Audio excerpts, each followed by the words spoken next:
Ako si Baltasar Gabonada.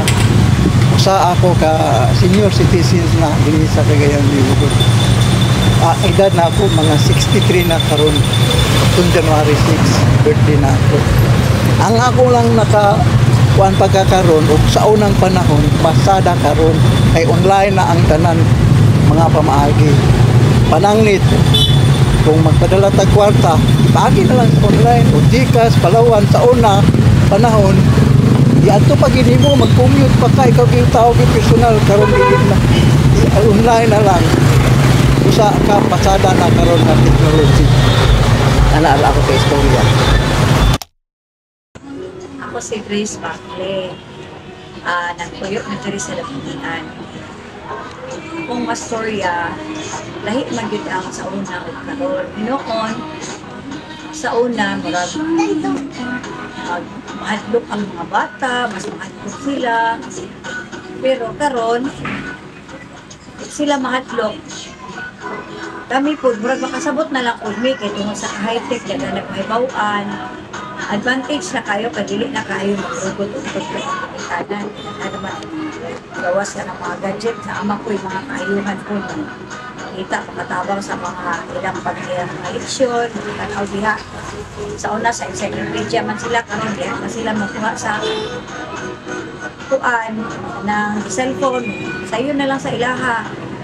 Dayon, kung sa panarbaho po, mas dali karon kay sa una dagan pa ko ano karon high tech na ba dagan ang ibaw-ay mataan ikot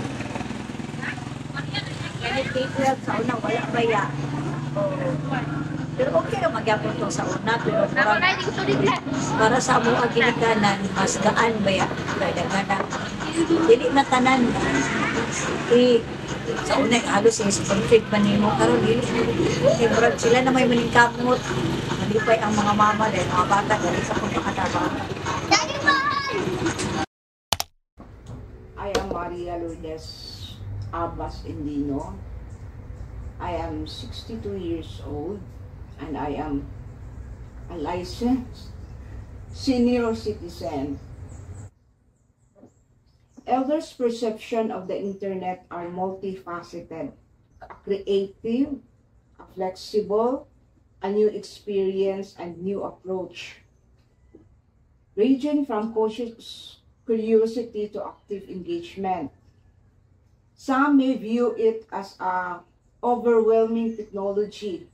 Others embrace it as a potential for learning, connecting with loved ones, and accessing information. Example, staying connected with family and friends. The social media platform like Facebook allow them to share photos, updated, and participate in online discussions with loved ones who may live far away. Second, accessing health information. They often use the internet to research health conditions, find information about medication, or locate healthcare providers. Third, engaging in hobbies and interests. The online communities and forums provide spaces for elders to connect with others who share their passions, their interests, whether it's gardening or historical events. Third, staying informed about current events. News, websites, and online publications offer a convenient way to stay updated on local and global happenings. Some retired teachers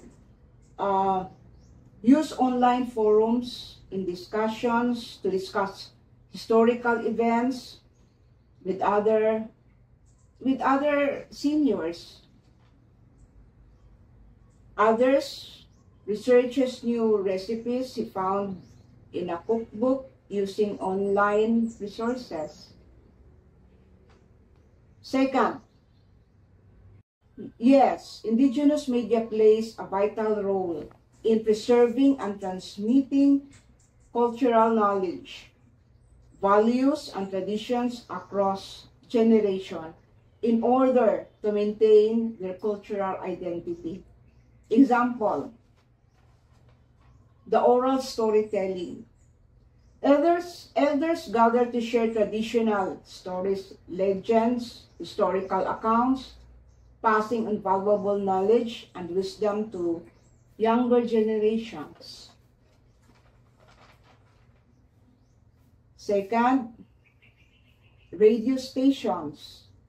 These platforms provide a space for elders to share their perspectives, discuss local issues, and promote cultural events.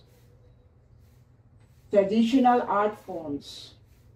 The indigenous art, music, and dance serve as powerful mediums of conveying cultural knowledge and values, and often passed down through generations. Yes, they still perceive the relevance of indigenous media because of cultural continuity helps preserve the heritage and connect them to their ancestors.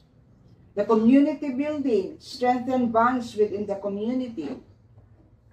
Platform for self-expressions. It allows elders to share their stories, perspective, and wisdom. Number 3, a double-edged sword. While recognizing the potential benefits of the internet, some elders express hesitations and reluctance to embrace it as its primary source of information. Lack of familiarity ang reasons why they are reluctant sa internet, because of lack of familiarity and comfort with technology. That's all.